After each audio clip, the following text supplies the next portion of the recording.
Saludos. En esta charla vamos a hablar sobre los diferentes tipos de diseños cualitativos que se pueden utilizar para llevar a cabo la investigación. Cuando hablamos de diseño, nos referimos a los procedimientos para recopilar, analizar e informar. Es un tipo de plan o estrategia, como dice Hernández y Batista. Es un tipo de plan o estrategia concebida para obtener la información que se desea. En términos más específicos, un diseño de investigación describe los procedimientos para guiar el estudio, incluyendo cuándo, de quién y bajo qué condiciones se recopilan los datos. Así que es un elemento muy importante y tal vez uno de los más importantes dentro de una propuesta de investigación. Y también dentro del diseño que se selecciona para llevar a cabo la investigación, tiene como propósito describir cómo también se van a analizar los datos. Cuando hablamos del paradigma cualitativo, hablamos de diseño, pues tenemos que comenzar mencionando los diferentes tipos de diseños que podemos utilizar. Uno de estos diseños se conoce como el diseño narrativo. Aquí, esencialmente, cuando uno utiliza este tipo de diseño, estamos hablando de autobiografías, estamos hablando de historias de vida, estamos hablando de biografías. Es decir, que el investigador aquí dirige su energía a esencialmente narrar historias de naturaleza personal, y en muchas ocasiones también se utilizan documentos relacionados también a la persona. Usualmente este tipo de diseño narrativo lo que intenta es mirar a la persona desde la perspectiva de las diferentes etapas de su desarrollo. Y aquí nosotros podemos hablar dentro de estos diseños narrativos, se encuentran unos ejemplos como las historias de vida, en donde esencialmente se recoge información de la vida completa de una persona. Y aquí la persona lo que hace, en cierto sentido, es narrar en sus palabras sus experiencias de vida.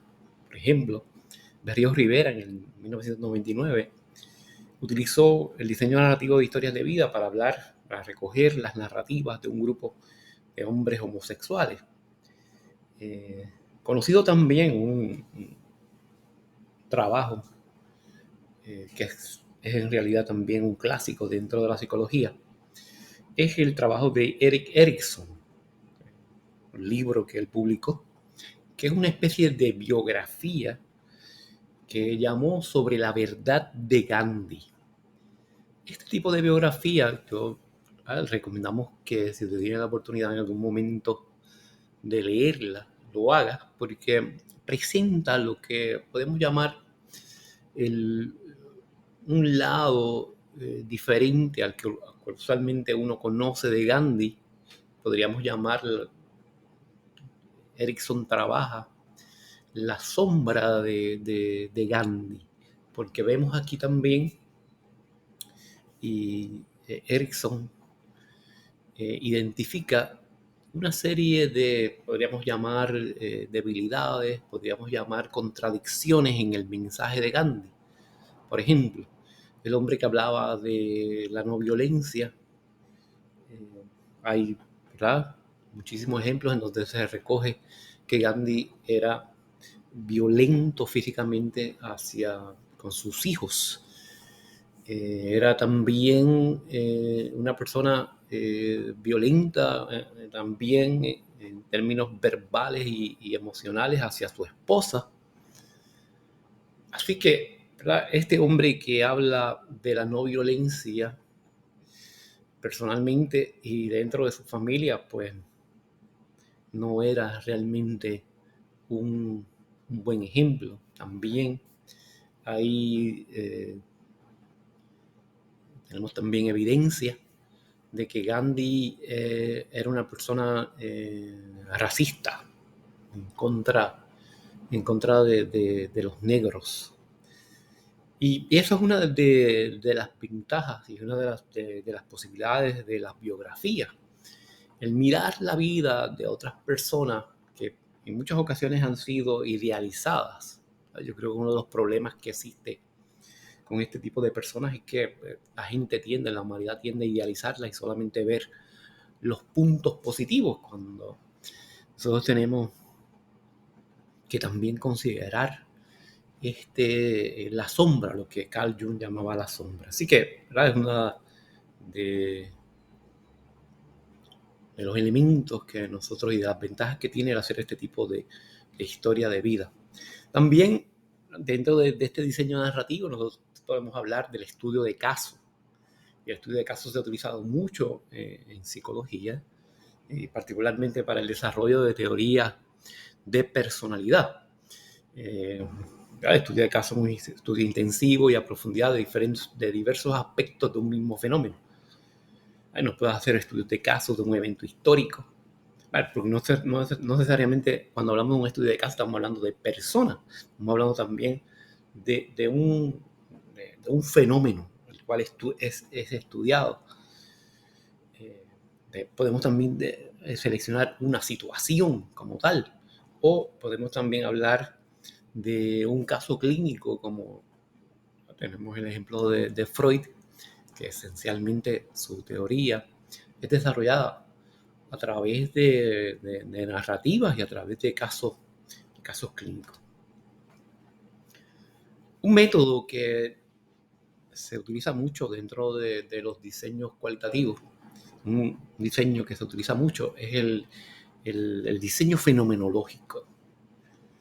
Y este diseño fenomenológico fue desarrollado por Amadeo Giorgi,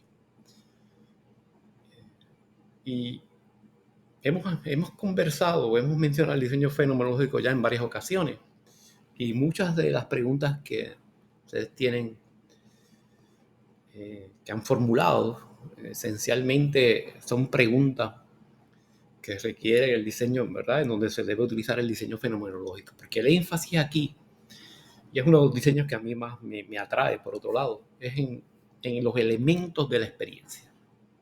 Y aquí el objetivo en este diseño es buscar lo que hemos llamado la esencia de la experiencia, buscar el significado de la experiencia.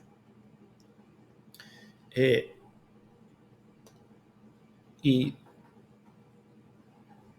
cuando se hace eso, se utiliza también la estrategia de lo que se conoce como el bracketing, en donde se pone a un lado, se deja a un lado nuestros prejuicios, es decir, que parte del método fenomenológico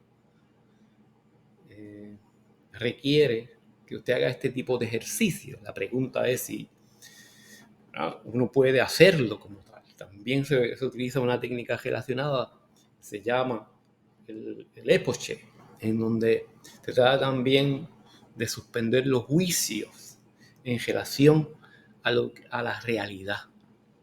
Es decir, a lo que es real, porque lo que nosotros debemos considerar es la realidad de acuerdo a cómo nuestros participantes describen la misma. Aquí no hay ninguna intención de probar y de acercarnos a una realidad que podríamos llamar objetiva, porque lo que nos interesa son la descripción de las múltiples realidades de los participantes.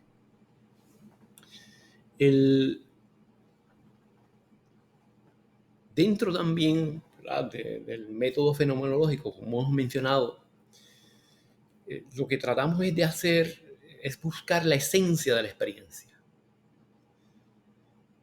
Y esto se hace y se trata de examinar eso desde muchas perspectivas. para entonces llegar a una visión de la esencia del fenómeno o de la experiencia. Y esto se hace tratando mediante la intuición, mediante la reflexión sobre actos de la experiencia.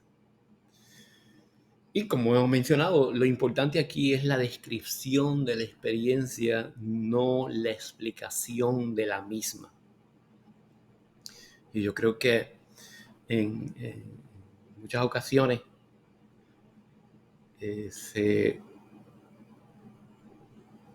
dentro del paradigma cuantitativo, lo importante es la explicación. Como ya mencionado en varias ocasiones, aquí lo importante es la descripción de la experiencia. Y esto se hace a través de preguntas, y básicamente a través de entrevistas profundas que pretenden identificar el significado que el participante le ascribe a su experiencia. Y aquí lo más importante son los datos de experiencia, el pensamiento de la persona, la intuición, la reflexibilidad. Así que estamos hablando de un método, de un diseño que busca entender la experiencia subjetiva de las personas. Otro diseño es el diseño que se conoce en inglés como Grounded Theory, en español la teoría fundamentada. Es un diseño desarrollado por Glasser y Strauss. Aquí el objetivo es generar o descubrir una teoría. Así que cuando nosotros estamos interesados especialmente en generar teoría, generar conocimiento, pues este es el diseño que hay que utilizar.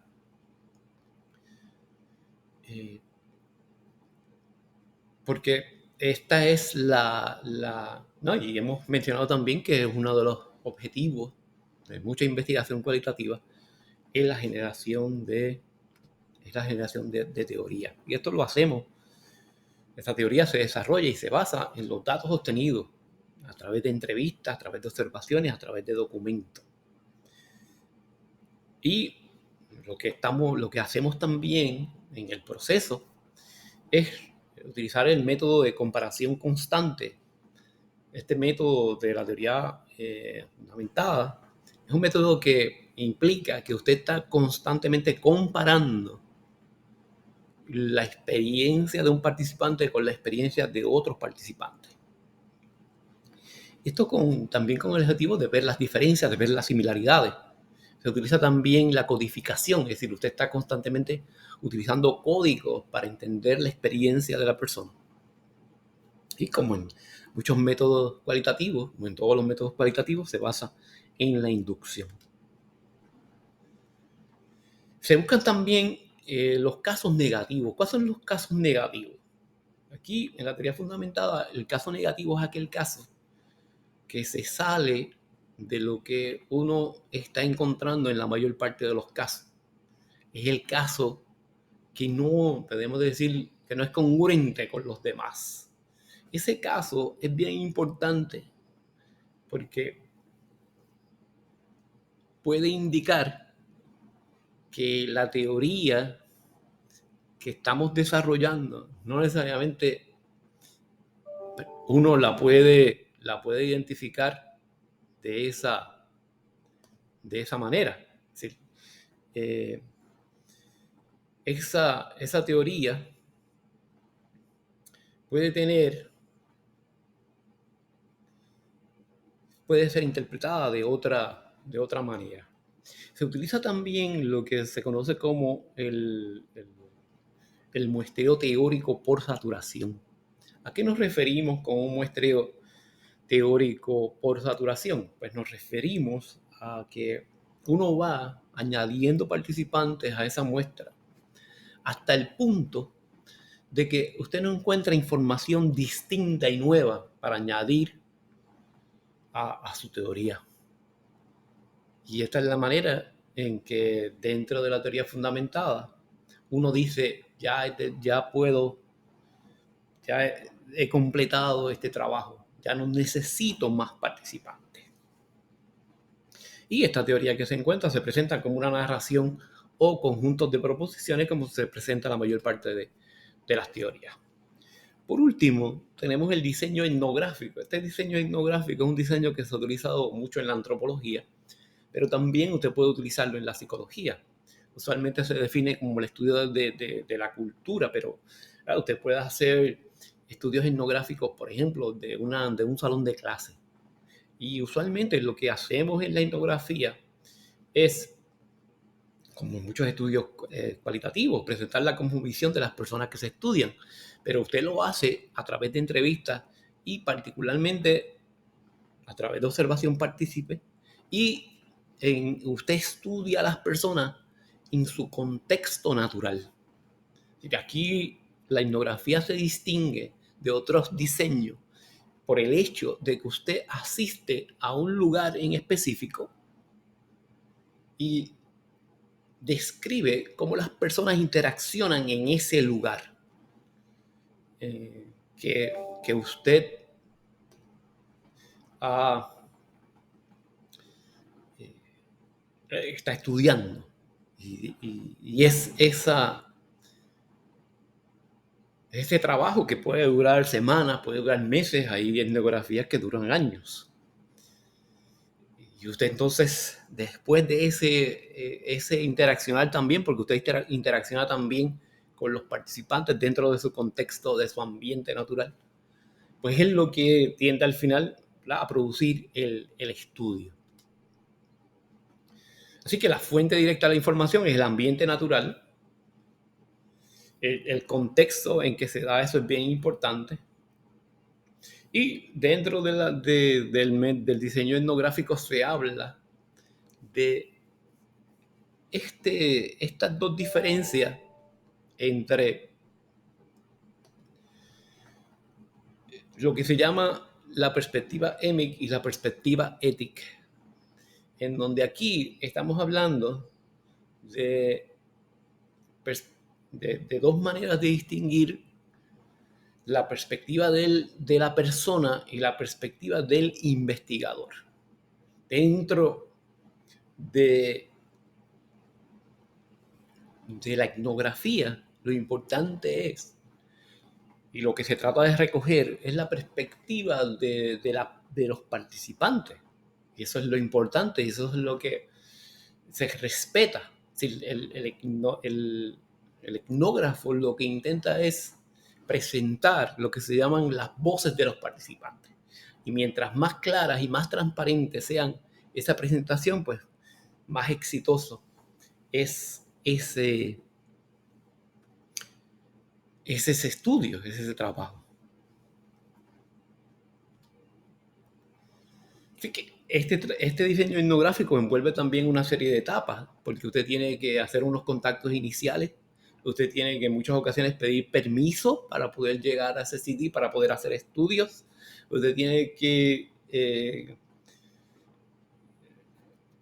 identificar a los informantes claves para que, ¿verdad?, le puedan dar acceso al lugar que usted quiere estudiar. Por ejemplo, si usted quiere estudiar las reuniones, hacer un estudio etnográfico de las reuniones de Alcohólicos Anónimos, pues usted tiene que hacer ese contacto inicial, tiene que hacer contacto con el líder de ese grupo, pedirle permiso al grupo para hacer las observaciones y el estudio. Así que termina siendo un trabajo complejo hasta que usted logra al final retirarse, hacer la retirada y terminar el estudio. Dentro de ese proceso, usted tiene que llevar entonces un diario de campo. Y, ¿verdad?, como en muchos diseños también, usted utiliza la triangulación. Y nosotros, me parece que hemos mencionado ya el asunto de la triangulación, y es usar varias estrategias y técnicas, tanto en el recogido de los datos como también en el análisis de los datos. Porque mientras más estrategias usted utilice para recoger, para analizar datos, pues más válido va a ser entonces ese estudio cualitativo. Y una de las preguntas que se hace dentro de la etnografía y también dentro de todo diseño cualitativo, es si en realidad nosotros podemos hablar de un investigador invisible, como se trata de hablar en el paradigma cuantitativo. Y en realidad, ¿verdad? No, es imposible hablar de un investigador invisible. El investigador siempre va a estar presente. Usted se puede sentar en una esquinita y hacer observaciones, pero ya esa presencia suya va a afectar los datos, va a afectar la experiencia de las personas. Así que usted siempre tiene que incluir el rol suyo como investigador dentro de su estudio, porque no podemos, es imposible que usted sea invisible, aunque a pesar de que al principio se trataba de dar esa impresión de que usted por sentarse en una esquina ya no estaba influenciando lo que las personas iban a decir o cómo las personas iban a comportarse, pero ya sabemos que eso no, en realidad no es real. Así que ese es, en términos generales, y así, abuelo de pájaro, algunos de los diseños cualitativos eh, que podemos utilizar en cualquier propuesta de investigación.